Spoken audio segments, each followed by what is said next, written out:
tell me that I'm never. Halo semua, salam sejahtera Malaysia. Selamat datang ke channel Fels Lifestyle. Tuan-tuan dan puan, selepas banyak gesaan yang diterima oleh Anwar Ibrahim, kecaman yang diterima oleh Anwar Ibrahim, letak jawatan, bubar parlimen, mengarahkan Anwar Ibrahim untuk mengundurkan diri, banyaklah pelbagai serangan yang diterima oleh Anwar Ibrahim. Namun saudara-saudara, apa yang Anwar lakukan? Adakah Anwar Ibrahim mengalah? Adakah Anwar Ibrahim bubar parlimen? Adakah Anwar Ibrahim letak jawatan kerana serangan-serangan daripada kepimpinan pembangkang ataupun musuh politik Anwar Ibrahim sendiri? Tuan-tuan, satu perkongsian daripada FMT bertarikh 24 September.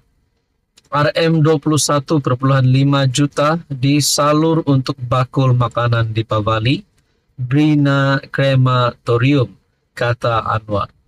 Ini satu lagi bukti Anwar Ibrahim tidak mengalah, satu lagi bukti kemenangan Anwar Ibrahim meninggalkan musuh-musuh politiknya, meninggalkan PN, meninggalkan pembangkang. Ada yang kata nak jatuhkan Anwar, tunggulah PRU 16. Perdana Menteri berkata, kerajaan menyalurkan RM1.5 juta bagi bakul makanan sempena perayaan Deepavali dan RM20 juta untuk membina krematorium di 5 negeri. Anwar Ibrahim berkata, kerajaan sehingga kini menyalurkan RM1.5 juta untuk bakul makanan sempena perayaan Deepavali, manakala RM20 juta lagi bagi pembinaan krematorium di Kedah, Johor, Selangor, Negeri Sembilan, dan Pulau Pinang. Seperti yang kita tahu, rakyat Malaysia, tumpuan rakyat Malaysia pada 28 September adalah PRK Dun Mahkota. Adakah dengan apa yang dilakukan ataupun keputusan daripada PMX yang terkini ini membolehkan kemenangan lagi bagi kerajaan perpaduan pada PRK Mahkota pada 28 September? Perdana Menteri berkata, keprihatinan kerajaan terhadap masyarakat India akan diteruskan dalam Belanjawan 2025 yang bakal dibentangkan pada 18 Oktober bagi melaksanakan beberapa program khusus seperti sebelum ini. Beliau berkata, kerajaan tidak pernah meminggirkan kebajikan masyarakat India, sebaliknya sentiasa menambah baik semua aspek penting, termasuk pendidikan, penyediaan rumah ibadat, dan peluang pekerjaan. Sebelum ini juga, kerajaan menyalurkan peruntukan kepada unit transformasi masyarakat India Malaysia, Mitra, selain menambah beberapa dana seperti bantuan kepada tabung ekonomi kumpulan usaha niaga, Nasional dan Amanah Ikhtiar Malaysia untuk masyarakat India. Bagi saya ini satu kemenangan baru untuk Anwar Ibrahim sebagai Perdana Menteri. Halo semua, salam sejahtera Malaysia. Selamat datang ke channel Fels Lifestyle. Tuan-tuan dan puan yang amat dihormati, tiba-tiba satu nama menteri besar ataupun satu nama pemimpin besar daripada kerajaan ataupun Pakatan Harapan disebut. Akhirnya, dalam satu berita dipetik daripada Malaysia Kini bertarikh 25 September, Zaid sekolahkan menteri besar. Tidak susah kesan salah guna jika tahu apa dicari. Bekas Menteri Undang-Undang Zaid Ibrahim menyekolahkan Menteri Besar Selangor Amiruddin Syahri tentang bagaimana pihak berkuasa boleh memantau dan mengesan salah guna secara berkesan dalam organisasi yang menjalankan perniagaan dan rumah kebajikan seperti apa yang didakwa berlaku dalam GISBH. Ia susulan kenyataan Menteri Besar itu bahawa perubahan taktik GISBH yang beralih kepada perniagaan dan menghadkan aktiviti kepada ahli keluarga sahaja menjadi isu itu sukar dipantau dan agak lewat untuk didedahkan. Zaid berkata, ia hanya sukar jika pihak berkuasa tidak tahu apa yang perlu mereka cari. Zaid Ibrahim dalam satu kenyataan, according to Selangor MB, GISBH is hard to expose. It's only hard if you don't know what you're looking for. Let's start with welfare homes. Di dalam satu kenyataan melalui media sosial Zaid Ibrahim. Adakah dengan ini sebenarnya mungkin menjadi satu gesaan kepada Menteri Besar untuk meletakkan jawatan menjadi persoalannya kerana Zaid Ibrahim menyekolahkan Menteri Besar Selangor itu. Pertama, kita mulakan dengan rumah kebajikan. Adakah jabatan kebajikan kedua-dua negeri dan persekutuan cukup lengkap untuk memantau penghuninya? Adakah pengusaha rumah kebajikan ditapis dengan betul? Adakah mereka mematuhi sepenuhnya peraturan? Adakah mereka perlu didaftarkan? Jika tidak, ini adalah sesuatu yang sepatutnya dilakukan oleh MP. Kemudian agak mudah untuk mengesan kanak-kanak yang dianiaya atau tidak dijaga dengan baik, kata Zaid dalam catatan panjang di akaun X.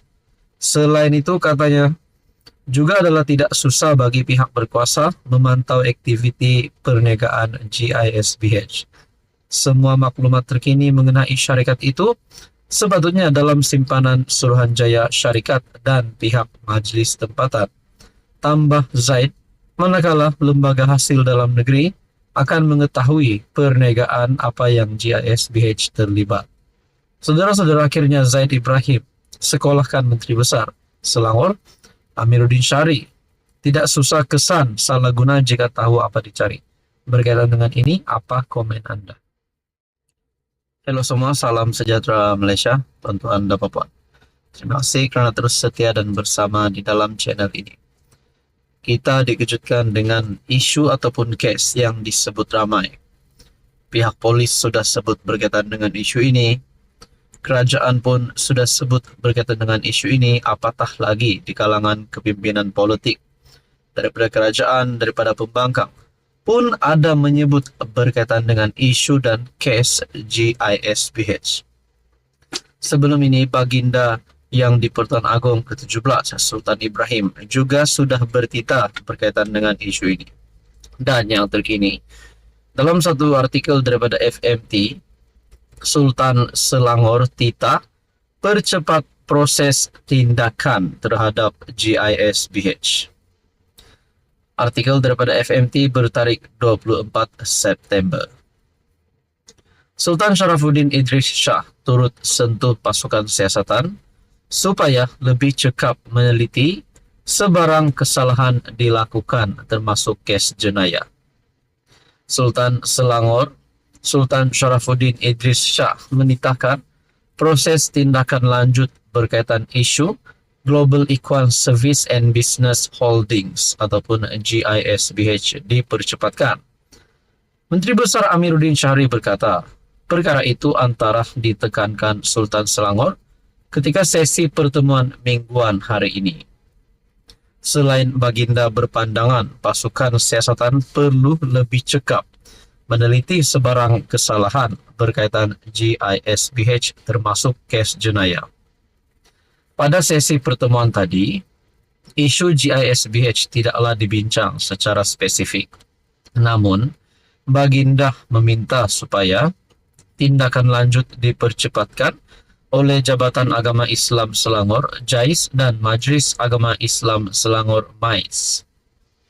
Esok, Dr. Muhammad Fahmi Nga, Exco Agama Islam dan Pembudayaan Inovasi, dijangka memberi beberapa penemuan mengenai perkara itu, serta tindakan yang bakal diambil, katanya ketika ditemui selepas merasmikan penutupan Dialog Belanjawan Selangor 2025. Beliau berkata, sesi menghadap yang menjadi rutin mingguan itu turut membincangkan beberapa keputusan Majlis Mesyuarat Kerajaan Negeri berkaitan isu dan halat tuju negeri Selangor. Difahamkan sesi menghadap kira-kira 2 jam itu berlangsung di Istana Bukit Kayangan. Dalam perkembangan sama, Amiruddin berkata, kerajaan negeri akan menguatkuasakan larangan pengoperasian premis kepada GISBH selepas memperoleh laporan penuh daripada polis dan jawatan kuasa agama Islam negeri. Sudah tentu polis perlu menjalankan siasatan penuh dan menyerahkannya kepada kami, kerajaan negeri, bagi tindakan lanjut seperti tidak membenarkan mereka menggunakan premis di Selangor. Berita sepenuhnya dalam artikel FMT, Sultan Selangor titah percepat proses tindakan terhadap GISPH.